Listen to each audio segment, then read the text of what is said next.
નમસ્કાર. નવા માતા-પિતા માટે મિલ્ક બૂસ્ટર શબ્દ બહુ જાણીતો છે, ખરું ને? આને ગેલેક્ટાગોગ્સ પણ કહેવાય છે. પણ આ કામ કરે છે કે નહીં એને લઈને ઘણી ચિંતા અને ગૂંચવણ હોય છે.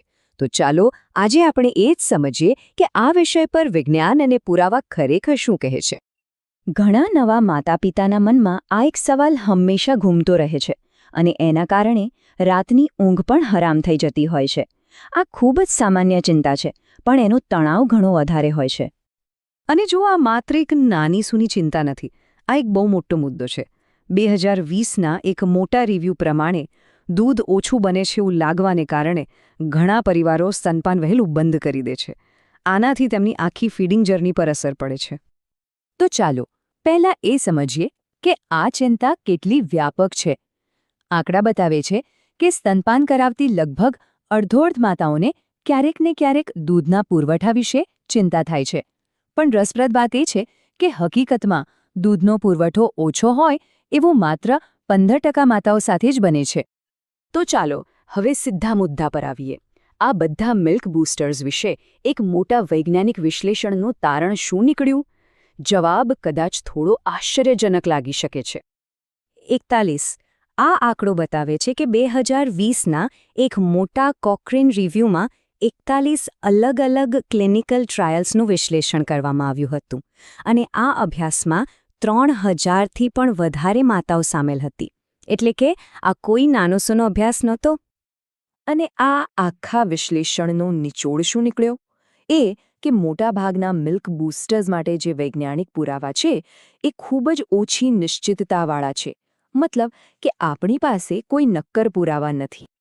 હવે આ પુરાવાની નિશ્ચિતતા એટલી શું?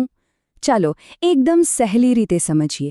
માની લો કે તમે કોઈ રેસ્ટોરન્ટમાં જવાનું વિચારી રહ્યા છો અને ઓનલાઈન ફક્ત 2-3 જ રિવ્યૂ છે અને એ પણ એકબીજાથી સાવ અલગ. તો શું તમે પાક્કું કહી શકો કે ત્યાંનું ખાવાનું કેવું હશે? ના, બરાબર ને? વૈજ્ઞાનિક સંશોધનમાં ઓછી નિશ્ચિતતાનો અર્થ પણ કંઈક આવો જ છે. દૂધનો પુરવઠો વધારવા માટે સામાન્ય રીતે 2 રસ્તા અપનાવવામાં આવે છે.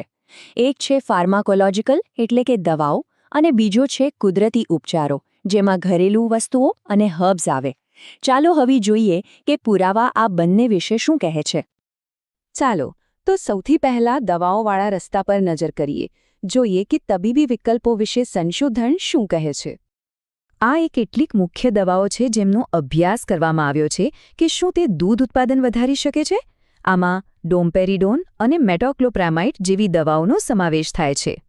અને અહીં તારણો બહુ રસપ્રદ છે.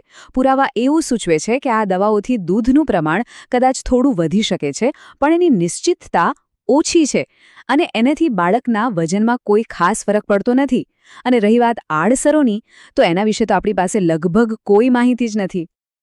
ઓકે, તો દવાઓની વાત થઈ. હવે એ વસ્તુઓ વિશે વાત કરીએ જે આપણને રસોડામાં કે આયુર્વેદિક દુકાનોમાં મળી જાય છે. એટલે કે વનસ્પતિઓ, ખોરાક અને ખાસ પ્રકારની ચા. આ લિસ્ટમાં ઘણી જાણીતી વસ્તુઓ છે, જેમ કે મેથી, મોરિંગા, ખજૂર અને બીજી ઘણી બધી. આ બધા કુદરતી ઉપચારોની પણ વૈજ્ઞાનિક સમીક્ષામાં તપાસ કરવામાં આવી હતી. અહીં તો પરિસ્થિતિ એથી પણ વધારે ગૂંચવણભરી છે.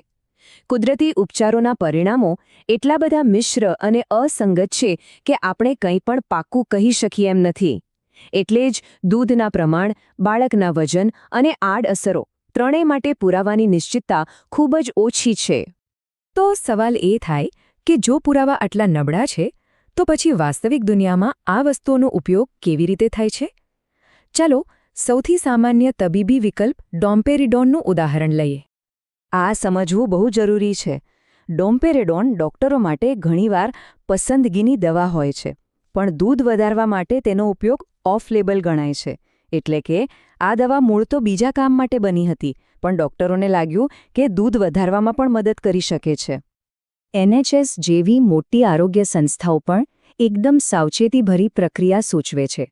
ડોમ્પેરિડોન જેવી દવા આપતા પહેલાં ડોક્ટરો પહેલાં મૂળ કારણ શોધે છે, પછી લેચ સુધારવા જેવા ઉપાયો અજમાવે છે અને જો બીજું કંઈ જ કામ ન કરે તો જ દવા વિશે વિચારે છે. આ કોઈ પહેલો ઉપાય નથી. હવે સુરક્ષાની વાત કરીએ. હા, ડોમ્પેરિડોનથી માતા માટે હૃદય સંબંધિત ઘટનાઓનું જોખમ થોડું વધી શકે છે, પણ એ સમજવું જરૂરી છે કે યુવાન અને સ્વસ્થ સ્ત્રીઓમાં આ જોખમ મૂળભૂત રીતે જ ખૂબ ઓછું હોય છે. અને સૌથી અગત્યની વાત, શિશુ માટે શું? તો NHS માર્ગદર્શિકા મુજબ દૂધમાં આ દવાની એટલી ઓછી માત્રા જાય છે કે એ લગભગ નહિવત છે અને શિશુમાં કોઈ ગંભીર આડઅસર જોવા મળી નથી. તો આ બધી માહિતી પછી કરવું શું જોઈએ? સૌથી પહેલાં કયા પગલાં લેવા જોઈએ? ચાલો હવે એના પર આવીએ. સ્તનપાનનો સૌથી અગત્યનો અને પાયાનો નિયમ છે પુરવઠો અને માંગ. એટલે કે જેટલું દૂધ બાળકની જરૂરિયાત મુજબ શરીરમાંથી બહાર નીકળશે, એટલું જ નવું દૂધ બનશે. આ સૌથી નિર્ણાયક પરિબળ છે. તો આખી વાતનો સાર શું છે? સૌથી પહેલાં મૂળભૂત બાબતો પર ધ્યાન આપો. બાળકનું લેચ બરાબર છે કે નહીં? ફીડિંગની ફ્રીક્વન્સી શું છે? બીજું, યાદ રાખો કે મોટાભાગના બૂસ્ટર માટેના પુરાવા ખૂબ નબળા છે. અને સૌથી અગત્યનું, કોઈપણ નિર્ણય લેતા પહેલાં હંમેશા ડૉક્ટર અથવા લેક્ટેશન નિષ્ણાતની સલાહ લો. અને આ જ આપણને એક બહુ મોટા અને ગંભીર સવાલ પર લાવીને છોડી દે છે. વૈજ્ઞાનિક સમુદાય પણ એ જ માને છે કે જે વિષય આટલા બધા પરિવારો માટે આટલો મહત્વનો છે, એના પર હજી વધુ ઉચ્ચ ગુણવત્તાવાળા સંશોધનની તાત્કાલિક જરૂર છે. તો સવાલ એ છે કે આવું કેમ છે?